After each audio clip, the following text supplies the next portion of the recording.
ఎప్పుడు ఈ పవిత్ర పీడ విరుగుడవుతుందో, ఎప్పుడు నేను ప్రశాంతంగా ఉంటాను. ఫ్రెండు ఫ్రెండు అంటూ నా కొంప ముంచుతుంది.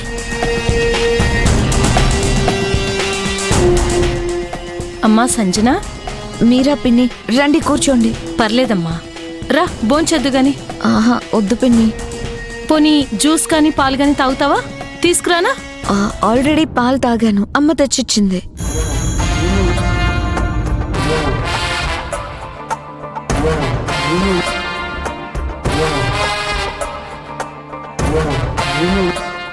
ఈ నగలన్నీ నీవేనమ్మా? అవును పిన్ని, డాడీ ఎప్పటికప్పుడు నా కోసం కొంటూనే ఉంటారు. చాలా కొన్నారు, పెళ్లి కోసమని ఇవి తీసుకొచ్చాము అంతే. చాలా బాగున్నాయి సంజన. ఏమైనా ఆడపిల్ల తండ్రి మీ డాడీలాగే ఉండాలి. అనకూడదు కానీ చక్రవర్తి అన్నయ్యలాగా అస్సలు ఉండకూడదు. ఏమైంది పిన్ని? నీకు తెలుసు కదమ్మా సంజన, మా ఇందిరా వదిన గారు కీర్తి కోసం చాలా నగలు అట్టి పెట్టారు కదా. మీ పెళ్లి కదా, కీర్తి వేసుకుంటుంది ఇవ్వమంటే పవిత్ర అడ్డుపడింది. ఆవిడ గారి మాయమాటలు విని మిగిలిన ముగ్గురు వద్దన్నారు. పాపం కీర్తిని చూస్తుంటే నాకు జాలిగా ఉందమ్మా. అంత ఆస్తి ఉండి, తల్లి నగలుండి, సొంత అన్న పెళ్లిలో బోసి మెడతో తిరుగుతుంటే చూసి నా గుండె తరుక్కుపోతుందమ్మా. నువ్వు కాస్త ఆదికి చెప్పి తల్లి నగలు కీర్తికి ఇప్పించకూడదు, పెళ్లిలో వేసుకుంటుంది. ఆదితో నేను మాట్లాడతానులేండి పిన్ని. నువ్వు చెప్తే ఆది వింటాడు, కానీ పవిత్ర అడ్డుపడకుండా చూడు. సరే సంజన, నువ్వు రెస్ట్ తీసుకో, నేను వెళ్తాను.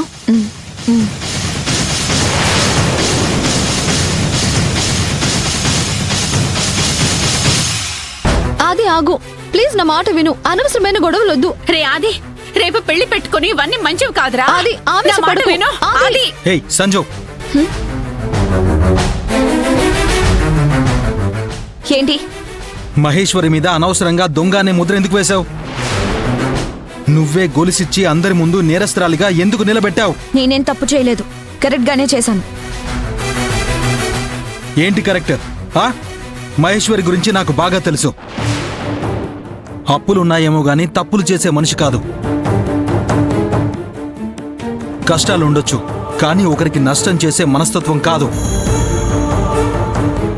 అలాంటి మనిషి మీద నింద వేయడానికి అసలు నీకు మనసు ఎలా వచ్చింది? ఒక పని మనిషికున్న విలువ కూడా నాకు నీ దగ్గర లేదా ఆది? దాన్ని నమ్ముతున్నావు కానీ నేను చెప్పేది నమ్మవా? చేసిన పనిని సమర్థించుకోవడానికి మళ్ళీ ఇప్పుడు వాదన పెట్టుకుంటున్నావా? ఆది, అనవసరంగా గొడవ పెంచుకోకు, వదిలే. ఎవరో పని మనిషి గురించి మనకెందుకు గొడవ? ఇంటి మనిషి గురించి మాట్లాడుకుందాం. అంటే కీర్తికి వాళ్ళ అమ్మ నగలు ఇచ్చేయండి ఆది. పాపం తన పెళ్లిలో బోసి మెడతో ఎలా ఉంటుంది చెప్పు? బోసి మెడేంటి? పెళ్లి కోసం నా నగలు ఇచ్చాను కదా. సారీ సీతమ్మ, నీ నగలు వేసుకోవడం తప్పు కాదు. కీర్తికి నువ్వు పెంచిన తల్లివి, కానీ కన్న తల్లి నగలు వేసుకుంటే తనకు తృప్తిగా ఉంటుంది కదా. అసలు ఇది నీకే వచ్చిన ఆలోచన లేదంటే ఎవరన్నా పుట్టించిన బుద్ధ? ఏదైతే ఏంటి, నేను చెప్పింది మంచి విషయమే కదా. ఎవరి మాయలోనో పడి కీర్తిని బాధ పెట్టకండి అది. హే, నువ్వు ఇండైరెక్ట్ గా ఎవరినంటున్నావో నాకు తెలుసు సంజు. కీర్తికి ఏం చెయ్యాలో ఏం చేయకూడదో మాకు బాగా తెలుసు, మేం చూసుకుంటాం. నువ్వు మాత్రం అనవసరంగా మనుషుల్ని బ్లేమ్ చేసి వాళ్ళ జీవితాల్ని నాశనం చేసే బుద్ధిని మార్చుకో. ఛ!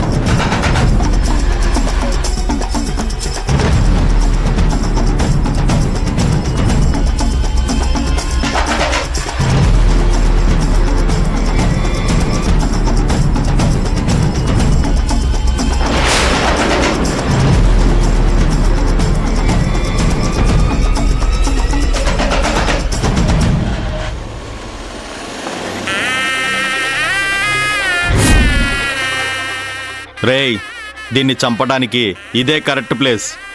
ఇది చచ్చిందని ఎవరైనా తెలుసుకోవడానికి కూడా 2 రోజులు పడుతుంది. రేయ్ పోనీరా. అలాగే అన్నా.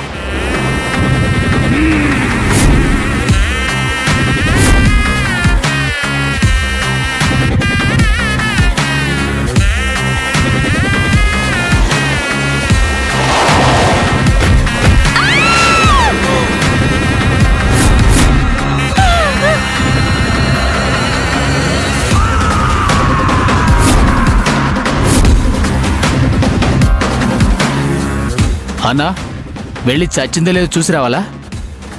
రేయ్ ఫోర్స్గా కార్తో గుద్దాం కదా, బతికే ఛాన్సే లేదు.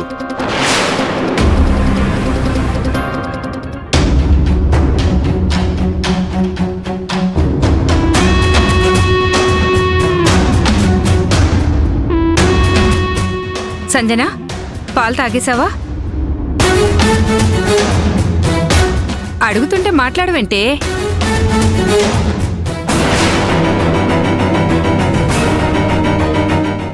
ఏంటలా ఉన్నావు? ఏమైంది? పవిత్రతో ఆది కలిసొచ్చి ఆల్రెడీ నాతో గొడవపడి వెళ్ళాడమ్మా. దేని గురించి? ఆ మహేశ్వరి మీద నేను అనవసరంగా నింద వేశానంట. కావాలనే దొంగ అని ముద్ర వేశానంట. మంచి మనిషి నువ్వు అలా చేయడం తప్పు అని నన్ను తిట్టి వెళ్ళాడమ్మా.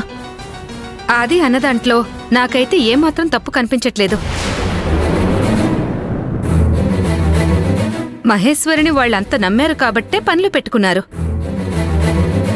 నువ్వు మీ డాడీ కలిసి దొంగం చేసి బయటికి పంపారు, కానీ తను దొంగ అంటే అసలు నమ్మశక్యంగానే లేదు.